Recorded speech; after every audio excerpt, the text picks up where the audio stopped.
Act 1. The Breaking of Balance. Long ago, there was but one kingdom of light, a realm so vast it was ruled not by one, but two thrones.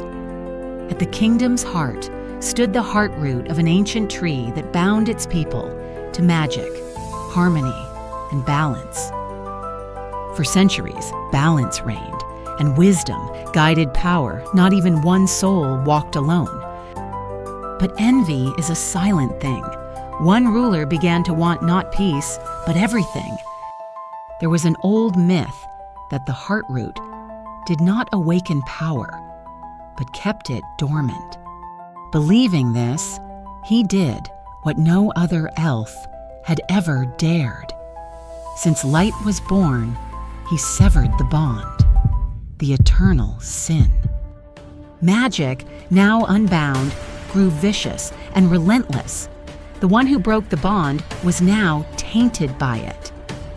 He showed them what they could become if they broke free from their ancient bounds.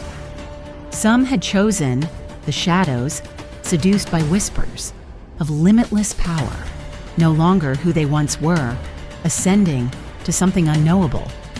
The realm shattered. Same blood, same land, now unwoven. The heart root, it banished them. Light forsook their names, so they descended, shackled to earth. In the earthbound lands, the ungifted saw omens fall, yet unaware of what will be bestowed upon them. Act 2, the Age of Chains. They came without warning, no heralds, no drums, only shadow. The humans stood their ground, untrained, terrified, but unshaken. The first battle lasted a night. By morning, the streets were silent and red.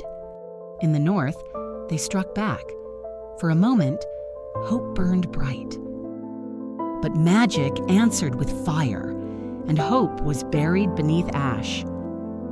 There was room to live, room to rebuild, but conquest was never about need, only power. They retreated, burned their own bridges, and left nothing behind but ruin. In the south, resistance ended not with death, but with chains. Even in defeat they fought, not for victory, but to be remembered.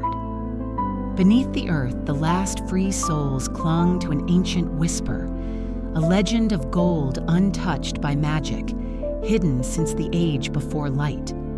They had no proof, only belief and the will to try. They tested it, and magic could not answer. The first stood, covered in silence and gold. Act 3, the rebellion begins.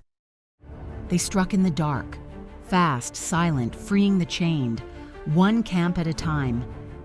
Magic failed them, and the hunters became hunted.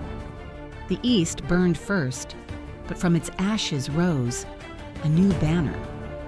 The rebellion spread like wildfire, not because they were strong, but because they had nothing left to lose. For the first time, the conquerors felt fear. Their spells, their power, were no longer enough. City by city, gate by gate, the golden tide rose. This time, they offered no chains in return, only fire and freedom. They made their stand in the spire, but gold cut through storm and spell alike. In the Vale, they fought like gods, but bled like men. When their last commander fell, the line broke. Pride could no longer hold the front. They did not flee to regroup. They fled to disappear. The victors did not cheer. The cost was too great, but the land was free.